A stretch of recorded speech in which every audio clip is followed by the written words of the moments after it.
నమస్కారం friends, welcome to try my TV. గుణపాఠం ఎవరు నేర్పబోయారు? గుణపాఠం ఎవరు నేర్చుకున్నారు? ఆ గుణపాఠం యొక్క పర్యాసానం అంటే రిజల్ట్, దాని ఇమ్మీడియట్ రిజల్ట్ ఎవరు అనుభవిస్తున్నారు? ఈ war, Israel Iran war, pure రెండు నేషన్స్ యొక్క పర్సనల్ ఇష్యూస్ పై జరిగే యుద్ధం ఇది. అయితే ఈ యుద్ధంలో అమెరికా తలదూర్చింది. అమెరికా తలదూర్చడమే కాకుండా తన పెద్దరికం, తన వైభవం చాటుకోవడానికి ఇజ్రాయెల్ యొక్క అజెండాను తన ఎజెండాగా మార్చుకుంది.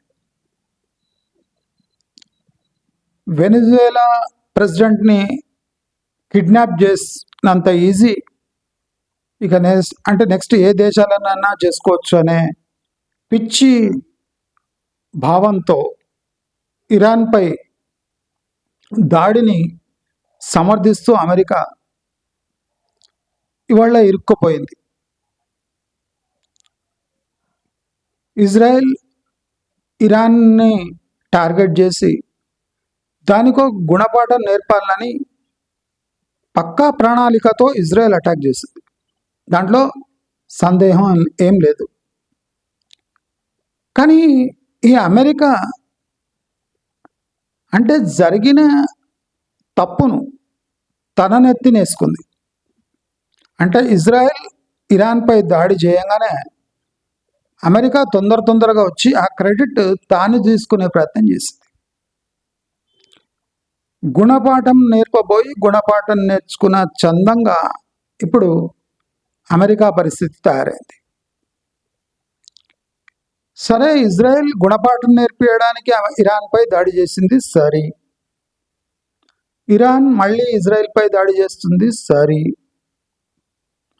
మరి అమెరికా దూరి ఈ సంక్షోభాన్ని వందింతలు పెద్దగా చేయటంలో గుణపాఠం ఎవరు నేర్చుకున్నారు? గుణపాఠం ఎవరికి నేర్పబడింది?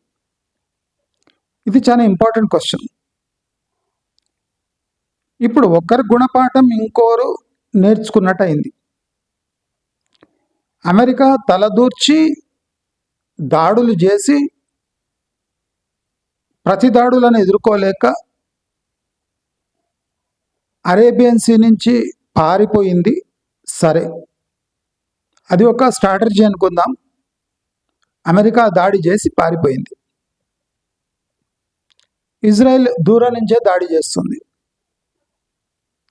కానీ ఇరాన్కి ఆప్షన్స్ ఏమున్నాయి?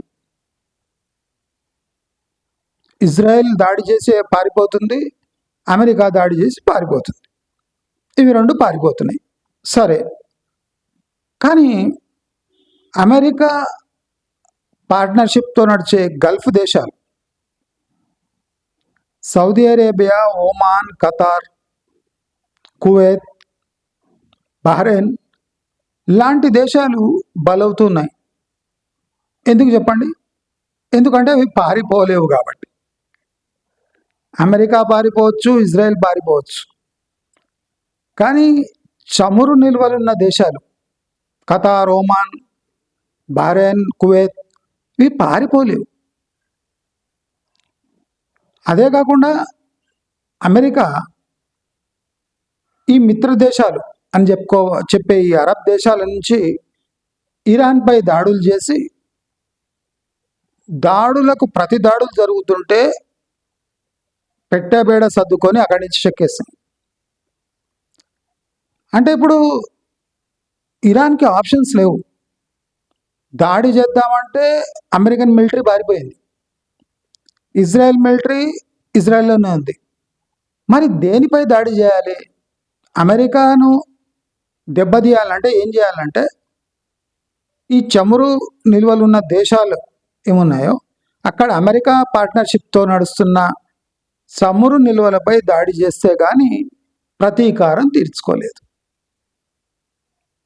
ఇరాన్కి కూడా ఖతారు, ఈ సౌదీ, ఈ దుబాయ్పై దాడి చేస్తే అంత మంచిది కాదని తెలుసు వాళ్ళకు కూడా, ఎంతైనా ముస్లిం దేశాలే.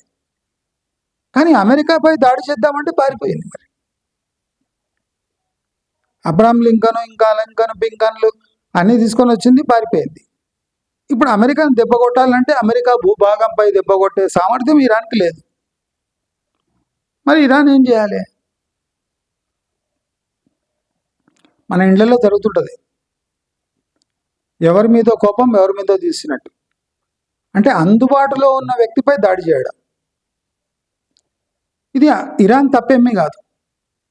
యుద్ధంలో ఏ వ్యూహమైనా రచించే హక్కు అందరికీ ఉంది.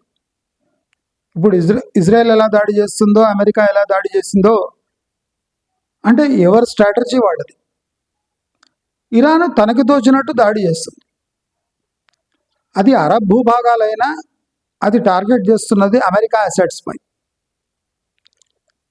అంటే అమెరికన్ సోల్జర్స్ ప్రాణాలు కాపాడుకోగలదు, కానీ తమ ఇన్వెస్ట్మెంట్స్ని కాపాడుకునే సామర్థ్యం అమెరికాలో లేదు అని ఈ ఇరాన్ వార్ వల్ల మనకు తెలుస్తుంది.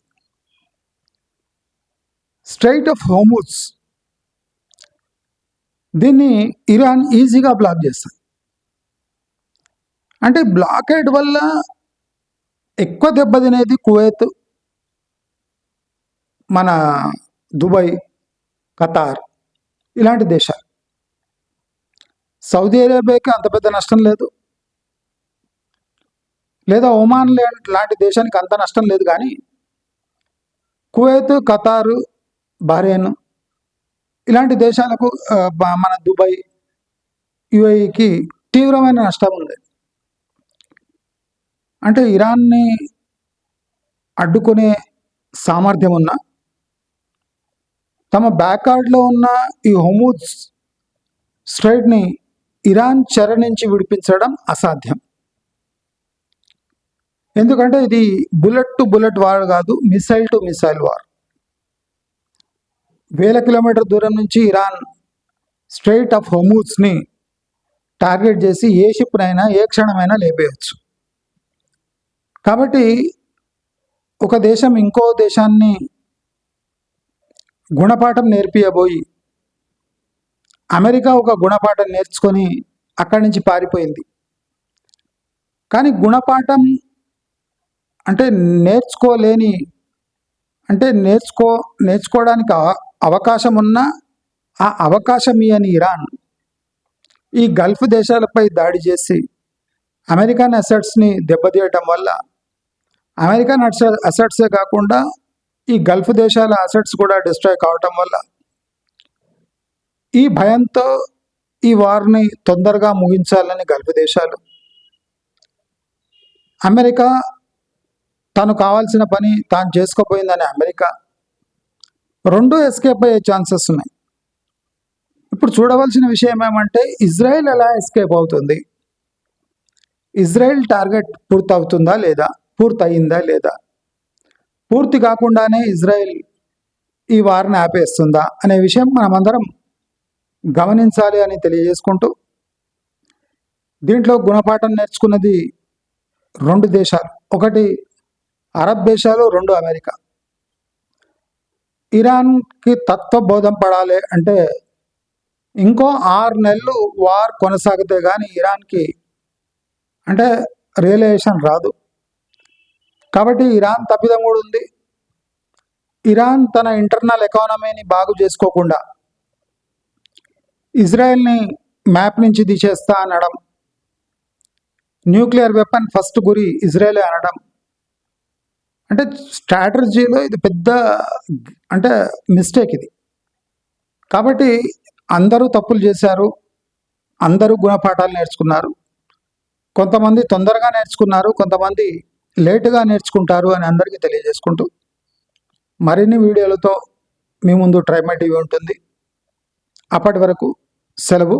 కీప్ వాచింగ్ ట్రైమై టీవీ.